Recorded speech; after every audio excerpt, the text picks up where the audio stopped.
Ang mga kasuotang Pilipino ay nagmula sa iba't ibang rehiyon at panahon na sumasalamin sa kasaysayan, kultura at tradisyon ng bansa. Bago pa man dumating ang mga daywang mananakop, ang mga katutubong Pilipino ay may kanya-kanyang kasuotan batay sa kanilang komunidad at kapaligiran. Ifugao.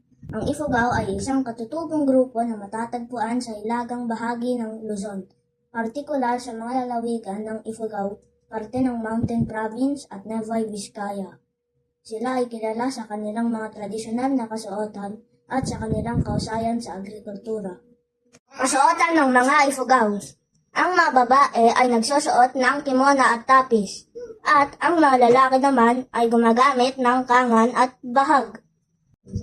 Tausug. Ang mga tausug ay isang pangkat etniko sa Pilipinas na matatagpuan sa kapuluan ng Sulu, partikular sa mga lugar ng Holo, Tawi-Tawi at Basilan. Sila ay kilala bilang mga mandirigma, mangangalakal at mangingisda. Ang kanilang pangalan ay mula sa salitang tau, na nangangahulugang tao, at sug, na nangangahulugang agos ng tubig, kaya't nangangahulugang mga tao ng agos o tao ng dagat na sumasalamin sa kanilang pagiging malapit sa tubig. Kasuotan ng mga tausug. Ang mga kalalakihan ay gumagamit ng badu, sawal, at pisyabit.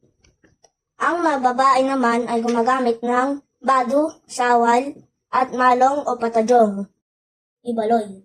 Ang mga Ibaloy ay isa sa mga pangkat etniko ng rehiyon ng Cordillera sa Hilagang Luzon, partikular sa lalawigan ng Benguet. Kilala rin sila sa kanilang kasanayan sa paggawa ng payo o hagdang-hagdang palayan na matatagpuan sa bulubunduking rehiyon ng Cordillera. Kasuotan ng mga Ibaloy. Ang mga babae ay nagsusuot ng tapis at saya, at ang mga kalalakihan naman ay gumagamit ng bahag at kuba. Isnag. Ang mga Isnag ay isang etnikong grupo mula sa hilagang bahagi ng Luzon, partikular sa mga Apayaw at mga kalapit na lugar. Sila ay kilala sa kanilang tradisyonal na pamumuhay na nakaugat sa agrikultura at pamumuhay sa bundok. Kasuotan ng mga Isnag. Ang mga kababaihan ay gumagamit ng tapis, at ang mga kalalakihan naman ay gumagamit ng bahag at kuba. Gadang. Ang mga gadang ay isang etnikong grupo mula sa hilagang bahagi ng Luzon sa Pilipinas, partikular sa mga lugar ng Apayao at Cagayan. Sila ay kilala sa kanilang malalim na konseksyon sa kalikasan at tradisyonal na pamumuhay. Ang mga kababaihan ay gumagamit ng tapis, at ang mga kalalakihan naman ay gumagamit ng bahag at kuba.